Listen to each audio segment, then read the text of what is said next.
Папа мамаларың қайда? Қайтыс болған екеуі де. Папаларың неден қайтыс болды? Авария. Осы жылы аналарыңыз кетті. Ол кісі ауырды ма жоқ? Иә, рак аурумен ауырды. Аналарыңызды сағынасыздар әрине. Түсінемін. Көбірек не айтушы еді мамаларыңыз сіздерге? Жетімнің көзі жас екен,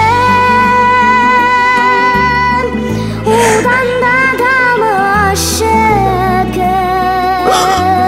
Қызым деп айтады маған. Қызым, ботам, қолындарым деп. Егер аналарың тірі болғанда не айтар едіңдер? Жақсы көредім де. Амандыққа отырсам да. Аңсатқан жанды ағарман,